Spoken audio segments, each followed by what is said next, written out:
Hey there, Four States. This is Luke Taylor, and welcome to another edition of the KNEO Community Connection right here on 91.7 FM, The Word. And so today what we want to talk to you about is the past weekend we had the Relay for Life. I guess by the time people hear this, it'll be a couple weekends ago, but it was on the 14th of October, and we're speaking today with... September. Yes, thank you. We're speaking today with Donna Hood, and she's one of the co-chairs for the committee that heads up the Relay for Life here in the area. And so, Donna Hood, thanks so much for being with us on the radio. Yes, we're glad that you invited us to share our news. Yes, there's some good news from this year, so give us a report of how it all went. Of course, we started out last January getting ready and planning this event. Dana Eads is we're co-chairs for this event. We've worked together for years on this, and Denise Lewis is our accounting chairperson. And with the volume of donations and stuff we get, that accounting position is very important to our group. We have 16 members on our planning committee. It takes every one of us. And then also we have additional helpers that they're not members of the planning committee, but they help us in many ways. It takes an army to get this going. You also had a survivor dinner this year, and I know you haven't been able to do that for a few years now, so tell us a little bit about that. Okay, yes, we had the survivor dinner on August the 17th at Scott and Chris Wade allowed us to use their venue, their Hidden Grace venue, and we had food provided by Great Western Dining Service and the Newcomers Club. Our meal was fabulous. We did our best to treat our survivors to a luxury night for them. We took pictures of them as they came in, and we had tablecloths and on all the trimmings on our tables. And we had prizes for them. And then John Ball, who is also my classmate, was our speaker for the evening. And we did get lots of thank yous from our survivors that we were able to have this dinner again this year. Yeah, I'm sure that was something people wouldn't want to miss. And so I'm glad you could have that again this year. And then also something from this year was the gold team out there at the Relay for Life. And what did they accomplish? Okay, yes. This year we are just so pleased. We're one of the few relays that had what is called a gold team. And a gold team is for childhood cancer. And of course, our wonderful Christopher Cooley Foundation was registered as a gold team. And what that means is all of the funds that they raised went specifically to childhood cancer. So we were very proud of that distinction for our event this year. Yeah, no, definitely would be. So I know there will be another Relay for Life coming up here. Every year it comes up around this time of year, and yes, we'll let people know how they can stay in the loop about that. But what is it that you think people get out of attending an event like this? What can people expect if they were to come to one in the future?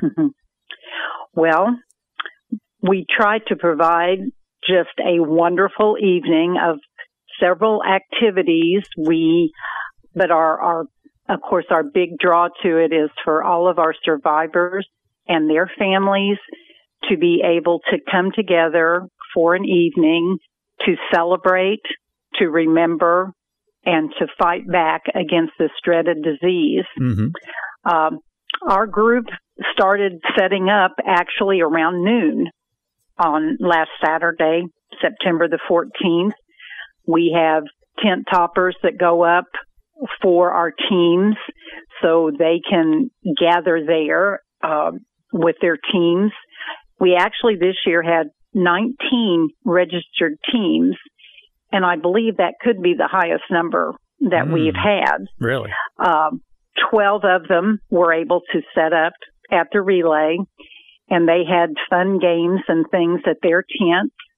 A lot of them had gifts for survivors.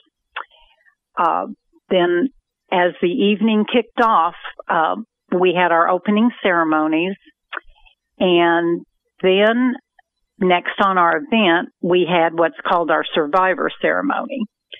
We had two wonderful survivor speakers, Lori Kossu and Tammy Ebbinghaus. Both of them are from Neosho, both wonderful ladies that shared their journey so far with cancer. And then after they spoke, we had a lap with all of our survivors. Our event also had a silent auction, a TV raffle, and we did luminaria sales there. We had done luminaria sales before the event, and then we also sell them there. That's where people can decorate a bag in honor or in memory of a cancer person. People are getting, so very savvy with their bags. They decorate them with pictures of their loved ones. They write little notes on there to them. And this year we sold a little over 500 luminaria bags. And to keep those in place we had them all around the courthouse, we put a can of canned vegetables in there that were donated by King Food Saver. They donated us 500 cans of vegetables. And then at the end of the evening, we gathered them all back up, and the help center came down and picked them up so they are able to use them at their facility to help other people, which we thought was very nice. I mean, they were donated to us, and we wanted to pass that on to the community. During the night, we had games for the kids. We had a train ride. We had face painting. The Neosho High School dance team, part of them joined us this year just to help anywhere they were needed. They were helping with the kids' games. And I believe I saw a group of them even in the train riding around. And we were just very pleased to have them. You really can't have too much help, I don't think, at this event. And so we did all of that, and then our silent auction ended about 8:00, and then things kind of toned down a little bit before the luminaria ceremony. Dan and Tina Hairholzer read the names of the people that were on the luminaria bags. And while they were reading them, the tea lights inside the luminaria bags were lit, and it was just beautiful as it just came around the courthouse, and all these lights came on. And after the bags were all lit, and that is when we had our luminaria speaker. And this year it was Marty Milliken and her family. Marty lost her husband, Billy, about a year ago. And so she and her family took the stage and gave us the story of what Billy went through and his cancer journey. And then after that, the Milliken family took a lap clear around the square carrying our torch. It's just kind of an honor ceremony for them. So we just had a wonderful evening. The square was really hopping. Lots of other businesses had things going on, and a lot of those were supporting us. we had 82 registered survivors this year, and I would say we had close to 75 or 80 survivors down there on the square. Wow. Which, you saw all those purple shirts going around. Mm-hmm. And another thing that tremendously helped us with our event, we have corporate sponsors. And this year, our corporate sponsors, the total money they donated for the event was $18,600. Wow. And so that's great. That's kind of in a nutshell, what went on that night. We're just so pleased that so many people in the community turned out to support us down there. Uh-huh. And let's see, I guess it could be about time to talk about how much money we raised. Yeah, well, and I was going to say something about that. Sure. I don't think there's a family out there who hasn't had someone in it touched by this disease of cancer. And thankfully, nowadays, it is a lot more treatable. They found a lot more cures for it than what they had in the past. But the reason for that is because of groups like Relay for Life, who are raising money for cancer research and to help these people, even to help future people who will get it in the future, but to make it more preventable and treatable for them. And so I think that really shows why the importance of events like this and how we can get involved in them locally, why it is important to participate in Relay for Life. So, tell us, what was the outcome from this year's event? Well, we set our goal this year for $30,000. And we could tell when the money started coming in. Mm-hmm. I had a really good feel about how this was going to be. And even before our event, we were well over the $30,000. Mm-hmm.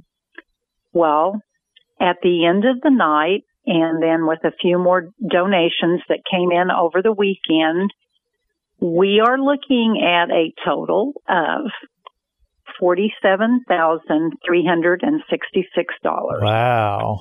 Wow. Yes. That's over 15,000 more than what you were thinking going into it. So, wow. Yes. So I think my staff partner next year is going to be looking at my relay and looking at Dana and Denise and I going, okay, girls. Yeah. But we were very pleased. I mean, a $5 donation is just as important as a $500 donation. I don't want anyone to ever think that a small amount is not good, because that's not true. Mm-hmm. You take several of those small amounts, and that helps us to achieve this large amount. Yeah. A lot of people played a part in it. So grateful to hear how generous people were this year and how much participation you all got. And you did set the bar high for next year. So, people want to, if they want to stay in the loop and be ready to be involved for next year's Relay for Life, is there a good place people can go to do that? Well, you can keep up with us. We do have a Facebook, and we do, once we start our planning, we do use Facebook a lot. I know everyone doesn't use that, but it seems to be a good place to start for that. Mm-hmm. But our Facebook page is it's Relay for Life of Newton County. Anybody can join that page. We currently have 357 members on that page. We post and share a lot of information there. And like any other group, we're always looking for more people that want to help. If you think you want to help, you can reach out to me, 417-312-1027. Like I said, it takes an army. We do have monthly meetings, but everybody can't come to a monthly meeting. Mm-hmm. So, you can always be an additional part. Like with our Luminaria bags, we have ladies that take care of that table at the event, and they're not members that come to all of our meetings, but they're help the day of the relay. And that's just very important to us, because 16 people on a committee can't set up and do everything that needs to be done. Right. Yeah, it takes a village. So if people want to get involved, that's how they can do it. But again, we've been speaking with Donna Hood today. She's been giving us a report and update on how Relay for Life went this year in Newton County. And so I'm sure there's a lot of people already excited for next year. And now they know how to stay in the loop on all that. So, hey, Donna Hood, thanks so much for joining us here on the KNEO Community Connection. Yes, thanks for asking me.